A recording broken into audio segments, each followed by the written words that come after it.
साहेब नमस्कार. आज आपण दापोली अर्बन बँकेचं उद्या स्थलांतरित होत आहे. काय नेमकी रत्नागिरीमध्ये दापोली अर्बन बँकेची शाखा काढल्यानंतर वाटचाल साधारणपणे कशी आहे आणि भविष्यात कशी असेल? शाखा काढताना थोडी छाती ठोके वाढत होते, पण आज अभिमानाने सांगेन की रत्नागिरीला शाखा काढल्यामुळे बँकेची जी भरभराट आहे त्याच्यात 3 नंबरची शाखा ही रत्नागिरी आहे. 1 नंबर दापोली, 2 नंबर हरणे आणि 3 नंबर रत्नागिरी. मी अभिमानाने सांगेन की रत्नागिरीकरांनी आमच्यावर अत्यंत प्रेम केलेला आहे, विश्वास दाखवलेला आहे. आज या शाखेमध्ये 36 कोटीच्या ठेवी आहेत आणि 29 कोटीचा कर्जव्यवहार झालेला आहे. बँकेचा एकूण कर्जव्यवहार 329 कोटी आहे आणि त्याच्यातला 29 कोटी हा रत्नागिरीचा कर्जव्यवहार आहे. त्याचप्रमाणे बँकेचा डिपॉझिट 465 कोटी आहे, त्याच्यातलं 36 कोटी हे रत्नागिरीकरांचं डिपॉझिट आहे. एक अभिमानाने सांगेन की इथे आमच्याकडे ज्यांनी कर्ज घेतले त्यांनी प्रामाणिकपणे परतफेड करण्यासाठी जे सहकार्य आवश्यक असतं ते केलेलं आहे. सर्वच कर्ज हे परतफेड होत नाही, त्याच्यामध्ये थोडी थकबाकी असते ती राहिलेली आहे. परंतु त्रास ज्याला आपण म्हणतो, बँक सुरू करताना जो कर्ज वसुलीसाठी त्रास होतो तो रत्नागिरीकरांनी आम्हाला अजिबात दिलेला आहे. त्याबद्दल मी मनापासून त्यांचे आभार व्यक्त करतो. किती साली दापोली अर्बन बँकेची शाखा सुरू केली होती आणि किती वर्षानंतर आता इथं स्थलांतरित होत आहे? 1998 25 डिसेंबर 1998 साली शाखा सुरू केली आणि आज बरोबर 28 वर्षांनी आपण स्थलांतर इथे करतोय.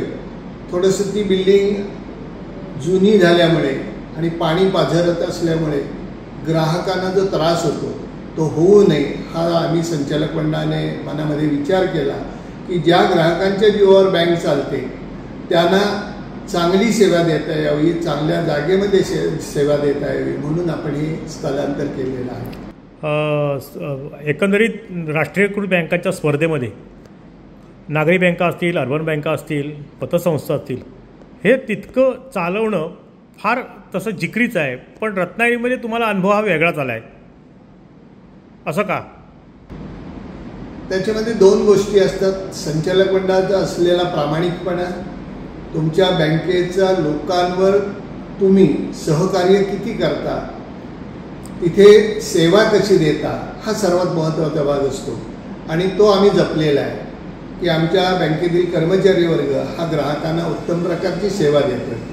त्यामुळे आम्हाला तसा ग्राहकांकडून चांगला प्रतिसाद मिळतो. जरी नॅशनलाइज बँकांच्या स्पर्धेत आपण कुठे टिकू शकत नसलो, कारण त्यांना अकाउंट NPA झाल्यावर थकबाकी वाढली तर शासन त्यांना मदत करतं.